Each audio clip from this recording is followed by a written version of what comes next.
नमस्कार, राज की बात में आपका स्वागत है। जब बात आत्मसम्मान की हो तो उसके बाद विकल्प ढूंढे जाते हैं, झुका नहीं जाता है। यही स्थिति आजकल भारत में चल रही है। प्रधानमंत्री मोदी मीटिंग ले रहे हैं और विकल्प ढूंढे जा रहे हैं अमेरिका को सबक सिखाने के लिए, ट्रंप की अकड़ तोड़ने के लिए। और इसलिए ट्रंप भी वाशिंगटन में बैठा हुआ ये व्हाइट हाउस में मीटिंग पर मीटिंग ले रहा है, सोच रहा है कि आगे क्या होगा, भारत की तरफ से कैसी प्रतिक्रिया आएगी। और इसलिए सस्पेंड कर दिया गया है जो नेगोशिएशन के लिए अमेरिका से टीम आने वाली थी कि भारत के साथ आगे व्यापार के तरीके क्या हो सकते हैं। ट्रंप को उसके प्रशासन के अधिकारियों ने चेतावनी दी, सीनेटर ने चेतावनी दी, कांग्रेसमैन ने भी बोला कि देखिए, भारत हमारा स्ट्रेटेजिक पार्टनर है, केवल इकोनॉमिक पार्टनर नहीं है। इसलिए भारत से संबंध खराब करने की रिस्क अमेरिका को नहीं लेना चाहिए। और इसलिए ट्रंप को लग रहा है अब कोई सम्मानजनक तरीका तो मिले, लेकिन भारत की तरफ से कोई प्रतिक्रिया नहीं दी जा रही है। समय का इंतजार किया जा रहा है कि 21 दिन गुजरने दो और ट्रंप 25% के बदले 50% टैरिफ लगाएगा, उसका इंपैक्ट देखने दो। तब तक हम दूसरी वैकल्पिक व्यवस्थाएं करते हैं कि अपनी इकोनॉमी को सुरक्षित रखते हुए हम कैसे अमेरिका को उसी के शब्दों में जवाब दे सके, ट्रंप की अकड़ तोड़ सके, उसका घमंड चकनाचूर कर सके कि अभी दुनिया में व्यवस्थाएं बदल चुकी है, वर्ल्ड ऑर्डर बदल चुका है। और ऐसे में ये अमेरिका जो सोचता है कि अभी भी दुनिया को हम अपने कंट्रोल में रखेंगे, जो हमारे सामने सीधा खड़ा होगा उसे झुकाने की कोशिश करेंगे, ये अब नहीं चलने वाला है। इसलिए अमेरिका ने जब यह घोषणा की, ट्रंप ने सिग्नेचर किया, उसके बाद भारत की तरफ से प्रधानमंत्री मोदी ने कोई ऐसे हार्डकोर बातें नहीं बोली, बल्कि विकल्प की तलाश करना शुरू कर दिया। भारत की तरफ से यह नहीं कहा गया जैसे कि चीन की तरफ से कहा जा रहा था कि अगर ट्रंप हमारे ऊपर 50% टैरिफ लगाता है तो हम 100% लगा देंगे। कनाडा की भाषा में नहीं बात की गई, बल्कि एक डिप्लोमेटिक तरीका अपनाया गया है और वो है वेट एंड वॉच। अमेरिका को अभी बौखलाने दो, अमेरिका को और चिढ़ने दो, वहां इंटरनल फाइट होने दो, अंतरकलह की स्थिति तक पहुंचने दो, वहां सीनेट में चर्चा होने दो। और ये जो व्हाइट हाउस के अंदर ट्रंप के कुछ सलाहकार हैं जिसने उसे चने की झाड़ पर चढ़ा दिया कि देखिए, भारत ने आपकी बात नहीं मानी, ये मित्रता के नाम पर उसने सीधे खड़े होने की जरूरत की है, आपकी क्रेडिबिलिटी पर सवाल उठाया, जबकि आप बार बार कहते रहे भारत पाकिस्तान के बीच सीज फायर में हमारी बड़ी भूमिका है, हमने युद्ध रुकवा दिया। और भारत की तरफ से इसे बार बार अस्वीकार करके आपकी क्रेडिबिलिटी को खराब किया गया, आपकी छवि खराब की गई, और इसलिए इसका जवाब तो देना पड़ेगा। यही नहीं, ट्रंप को यह बताया गया कि देखिए, ये सीज फायर जब चल रहा है, आपको एक पीस प्रेसिडेंट की तरह बात की जा रही है, अमेरिका के कुछ लोग और आपके मंत्री भी बोल रहे हैं। तो ऐसे में पाकिस्तान आपके नोबेल शांति पुरस्कार की बात कर रहा है, इजराइल भी पीछे से बात कर रहा है, कुछ और देश भी उसके सपोर्ट में आ रहे हैं, लेकिन भारत इस मामले में भी अलग थलग खड़ा है। और वो प्रधानमंत्री मोदी जो कि अलग अलग देशों में जाते हैं और वहां का सर्वोच्च सम्मान लेकर आते हैं, आजकल यह अमेरिका और भारत की बात केवल नहीं रही, बल्कि ट्रंप और मोदी की बात होने लगी। तो इसलिए भारत को तो उसका सबक सिखाना होगा। यही तरीके ट्रंप के आसपास के चापलूस मंडली बता रहा है, जबकि दूसरी तरफ रिपोर्ट पर रिपोर्ट आ रही है कि देखिए, दो बड़े नुकसान तो डायरेक्ट अमेरिका को होने वाला है भारत के ऊपर इतना ज्यादा टैरिफ लगाने से। इकोनॉमिक तरीके से देखा जाए तो वो अमेरिका में डायरेक्ट नुकसान है, और वो है कि कीमत बढ़ेंगे, इसका बोझ किसके ऊपर जाएगा? ये अमेरिका के लोगों के ऊपर जाएगा। और दूसरी बात, भारत और अमेरिका के पार्टनरशिप में जो लोग, भारत के लोग यहां पर काम कर रहे हैं, उनके दिमाग में भी ट्रंप के खिलाफ यही बात आएगी, अमेरिका में यही लगेगा कि दोनों देशों के बीच अब सांस्कृतिक और व्यक्ति टू व्यक्ति, लोगों को लोगों से जोड़ने वाले संबंध अब नहीं रहे, दोनों आर पार की लड़ाई लड़ रहा है, तो उनके दिमाग में कंफ्यूजन होगा। और फिर अमेरिका की जो मल्टीनेशनल कारपोरेशन एमएनसीज है, ये जो दूसरे देशों में काम कर रही है, वहां भी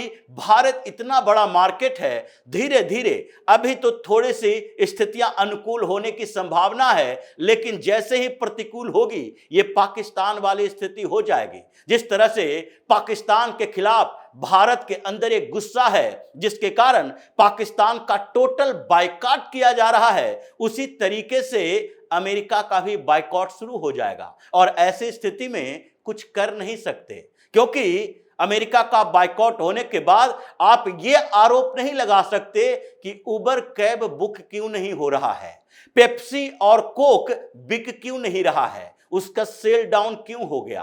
आप ये नहीं कह सकते टेस्ला की गाड़ियां भारत के मार्केट में क्यों नहीं पहुंच रही है। आप कोई भी ऐसा आधार नहीं बना सकते, क्योंकि ये केवल सरकार की तरफ से नहीं होगा, वहां के लोगों की तरफ से होगा। लेकिन दूसरी तरफ इसी व्यवस्था में प्रधानमंत्री मोदी, जो कि अभी वेट एंड वॉच के ऊपर छोड़ दिए हैं, उन्होंने कहा कि अभी देखो, और उसके लिए हम अपने विकल्प की तलाश करते रहें, अमेरिका के लिए नहीं। अमेरिका के साथ संबंध हम अपने डेयरी प्रोड्यूसर, हम अपने किसानों, हम अपने मछुआरों के उनके व्यवस्थाओं में सेंधमारी करके नहीं डाल सकते, उसके इंटरेस्ट को नुकसान नहीं पहुंचा सकते। इसलिए विकल्प की तलाश करो। और तभी ये जो अमेरिका रूस के खिलाफ हमें बात करने के लिए कह रहा था कि एक बार किसी तरीके से भारत की तरफ से आश्वासन आ जाए कि देखो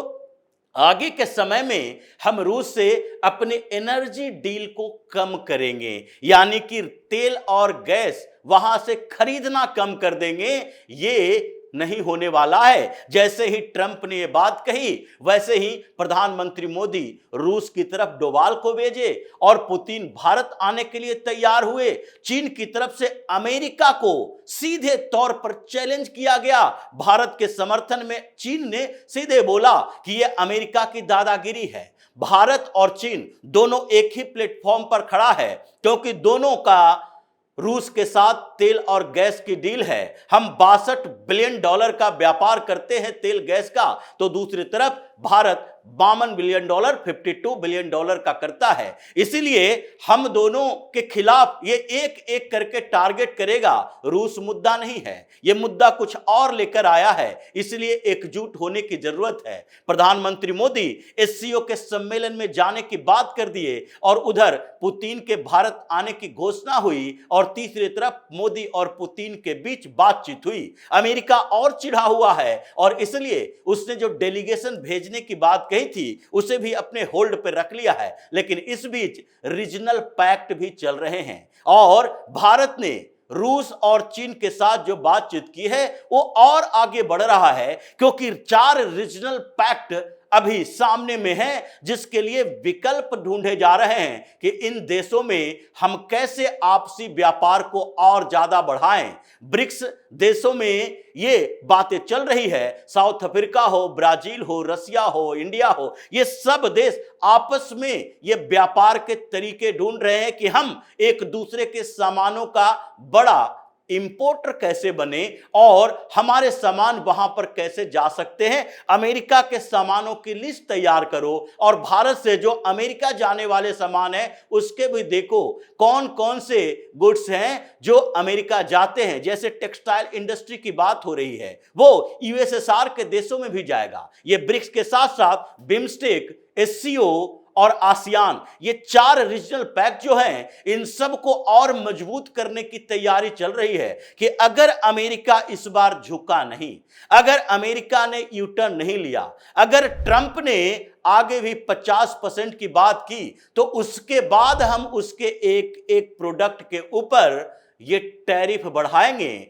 उसके प्रोडक्ट के ऊपर इनडायरेक्ट बैन होगा और हम अपने मार्केट को भी सुरक्षित रखेंगे और अमेरिका को भी उसकी औकात बताएंगे। इसलिए रीजनल पैक्ट 4 ये जो विकल्प दिख रहे हैं उसमें बढ़ाने की कोशिश भी की जा रही है और उधर ट्रंप का जवाब देने की तैयारी भी चल रही है कि कैसे इसे अब झुकना पड़ेगा, नहीं झुकेगा तो आगे ये जो इकोनॉमिक बाइकॉट की बात चल रही है जिसमें 43 देशों की लिस्ट है जो कि अपने यहां अमेरिका को ब्लैकलिस्ट करने की तैयारी में लगा है और ब्लैकलिस्ट का तरीका दो होगा। ऐसा होगा कि ये WTO में जाकर चीख चिल्ला भी नहीं सकता क्योंकि जनता अब राष्ट्रवाद वाली है।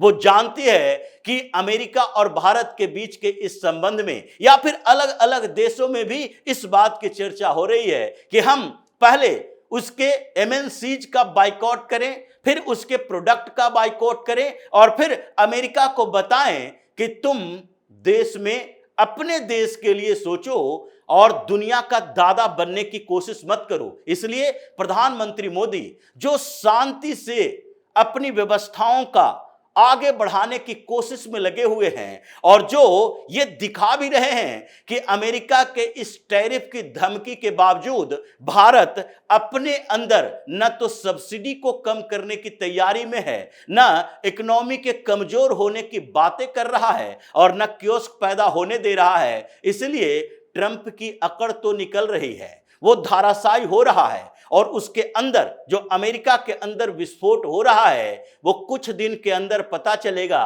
कि कैसे अमेरिका का शेयर बाजार, कैसे अमेरिकी प्रोडक्ट और कैसे वहां की MNCs धाराशायी होती है। वो दबाव ट्रंप के ऊपर होगा और ट्रंप फिर यू टर्न लेगा। अगर नहीं लेता है तो उसके प्रेसिडेंसी के ऊपर खतरे के बादल मंडराने लगेंगे। तो इसी तरह की खबरों के साथ फिर से हाजिर होंगे, तब तक के लिए बने रहिए हमारे साथ और देते रहिए हमें सहयोग ताकि इसी तरह की खबर हम आपके लाते रहे। धन्यवाद।